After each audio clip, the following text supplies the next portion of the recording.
Hey guys, வாங்க இப்போ நம்ம என்ன பண்ணலான்னு பார்க்கலாம். ஃப்ரிட்ஜை திறந்து கிரேப்ஸை தான் எடுக்க போகிறேன். கிரேப்ஸை எடுத்து நம்ம சாப்பிட்லாம். இப்போது நான் ஃப்ரிட்ஜ்லேருந்து கிரேப்ஸை எடுத்துட்டு சைடில் வச்சு அதை ஓப்பன் பண்ணுறேன் பாருங்கள். இது வந்து ரொம்ப ஃப்ரெஷ்ஷாக இருக்கும். ஏன்னா செடியிலேருந்து அந்த கிரேப்ஸை பிச்சு பாக்ஸ் பண்ணி எடுத்துகிட்டு வந்து சேல் பண்ணுறாங்க. இந்த ஒரு பாக்ஸ் வந்து 100 ருபீஸ். இந்த மாதிரி பாக்ஸில் நீங்களும் வாங்கி சாப்பிட்ருந்தா கமெண்ட் பண்ணுங்கள்.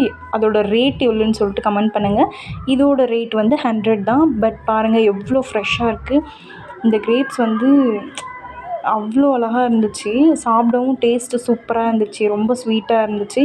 அதுக்கப்புறம் இந்த கிரேப்ஸை ஒரு பவுலில் போட்டு அதை வாஷ் பண்ணி ஒரு 2 நிமிஷம் நான் தண்ணி போட்டு அதை ஊற வச்சுட்டேன். அதுக்கப்புறம் தான் அந்த கிரேப்ஸை நான் சாப்பிட்டேன். ஏன்னா அந்த கிரேப்ஸில் வந்து கொஞ்சம் மருந்து அதெல்லாம் அடிச்சிருப்பாங்கல்ல, ஸோ அதனால நான் அந்த மாதிரி தண்ணியில் போட்டு ஊற வச்சேன். அதுக்கப்புறம் கிரேப்ஸை நான் வந்து வாஷ் பண்ணிவிட்டு டேஸ்ட் பண்ண போகிறேன். இந்த வீடியோ உங்களுக்கு பிடிச்சா லைக் பண்ணுங்கள், ஷேர் பண்ணுங்கள், சப்ஸ்கிரைப் பண்ணுங்கள். கண்டிப்பாக இந்த வீடியோ உங்களுக்கு பிடிக்கும்னு நான் நம்புகிறேன். இதே மாதிரி வீடியோஸ் வேணும்னா கண்டிப்பாக கமெண்ட் பண்ணுங்கள்.